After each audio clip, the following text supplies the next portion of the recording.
Overwatch 2's Season 5 patch just went live, so without wasting any time, let's get right into what you need to know. Junkerqueen had her commanding shout temporary health reduced from 200 to 150, and her rampage ultimate cost increased by 15%. This is a small nerf to Junkerqueen in two areas. She'll be a little less tanky on the front line, and she'll have a few less fights where ult is available. In the right hands, she'll still be one of the strongest tanks, but overall a little less forgiving to play.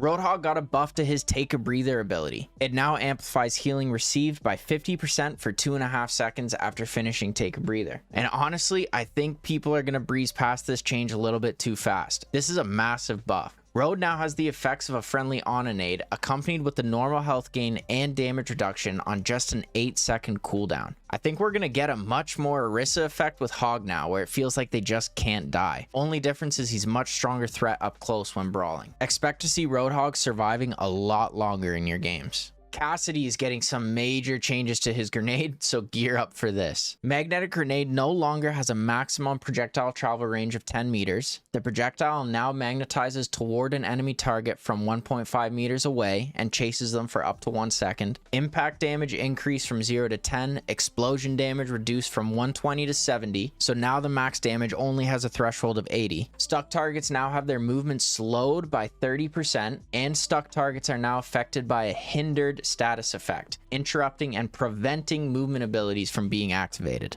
Honestly, I think that this buff is crazy. In an older video, I did say that I wanted Cass to have a longer range throwable, so I'm happy about that. But everything else about this is just not it, in my opinion. He can now stop Reinhardt's pin, Diva boosters, and Sojourn slide, as well as essentially any other movement ability in the game. It's not as crippling as stun was in Overwatch 1, but with the range it now has, it means he can even knock echoes right out of the sky. Really interesting balance decision by the developers, and I guess we'll just have to see how it plays out. But on a great note now, Hanzo's one-shot ability has been slightly nerfed. Maximum damage has been reduced from 125 to 120, and his Sonic Arrow impact sound now plays an effect for enemies, and it's briefly visible to enemies when it's first deployed. The only characters this strongly affects are Reaper and Mei, and those are two characters that want to run Hanzo down, and now he'll have a bit more difficult time fending them off. This doesn't affect his interactions with the rest of the cast, just 5 less damage for a body shot and 10 less for a head, but that does mean there's 2 more characters in the game now that Hanzo can't one-shot. I really appreciate this change, and I even more appreciate the change to his one-shot counterpart that's coming up in a bit.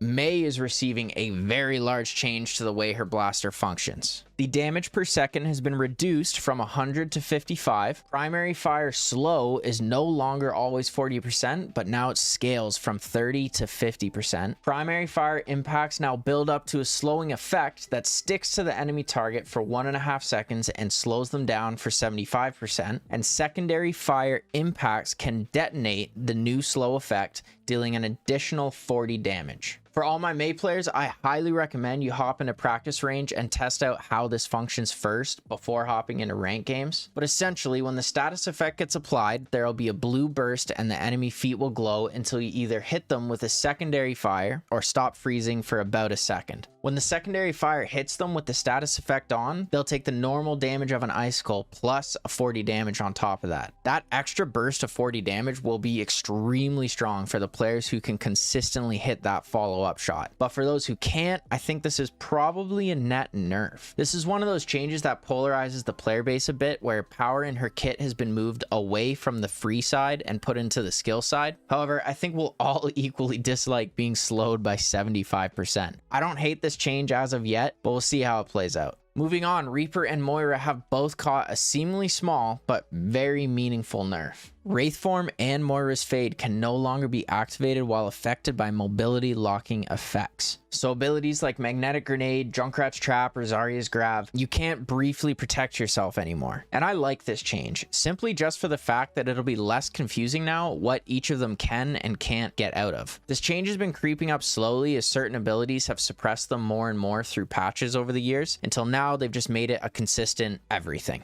Tracer got quite a hefty nerf. Her weapon spread has now been increased by 15%. I have to imagine that this is going to get reverted or at least buffed back up a little bit. Like, Tracer is a close range hero and you should have to get right up to be able to deal meaningful damage, but this is crazy. 4 clips to kill from 20 meters, and that's with the massive bot hitbox in the practice range. All I can say is, Tracer players, good luck going after Mercy in this patch. But here is probably the most community-wide appreciated change in this patch: Widowmaker's one-shot. In the gameplay here, you'll see me demonstrating the cutoff range for a one-shot headshot, which the developers stated is around 50 meters, but by my testing, it was 55. This will change the way so many maps are played. Picture a world where you can step out of Havana spawn and not be immediately sent back. Don't get me wrong, the fact that Widow can one-shot will still matter, but Widow players are going to have to make the decision between playing within a range where heroes like Winston or Diva could reach you, or play back further and be safer, but much less effective. This is a great change in my opinion. I'm sorry, Widow players, but nobody likes being in your lobbies, and this will help the oppressive feeling she can lay over an entire match. Aside from the nerf to Moira's fade, Lifeweaver is the only other support hero seeing changes, and they're big. After an entire season of switching off Lifeweaver, he might actually be playable. This one we're going to go through step by step. So first, his Healing Blossom has had its maximum healing increase from 65 to 75. An important thing to note here is this doesn't just buff his healing up to be equal with an Ana shot, but this also increases the speed of charging to whichever number you let go on. I know my math isn't exactly right, but before, if you let go on 40, you'll now heal for 50, or 50 for 60, and so on. Point is, this will be increasing the burst he can pop out on a teammate, as well as the overall heal per second he's outputting.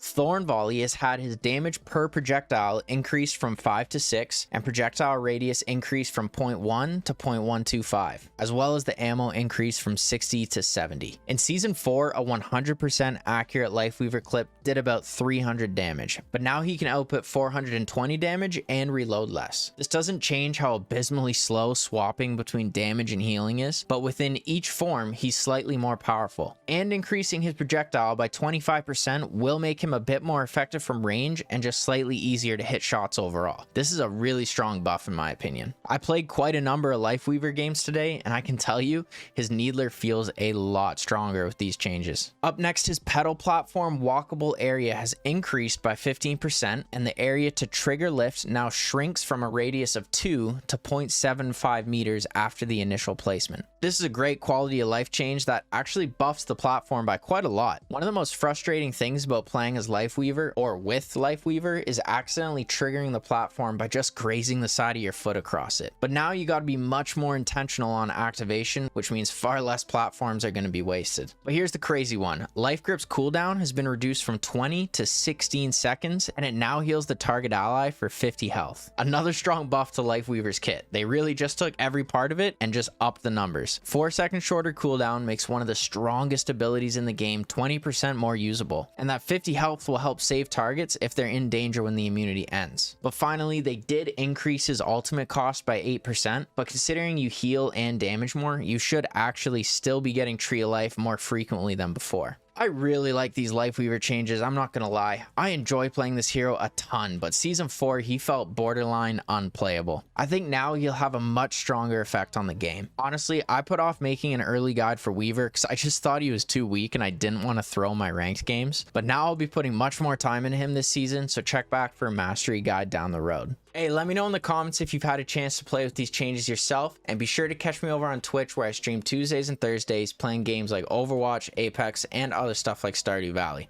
I plan on switching streaming to YouTube soon, but until then, I hope to see you over there. As always, I appreciate anyone who subscribes. Take care. Peace.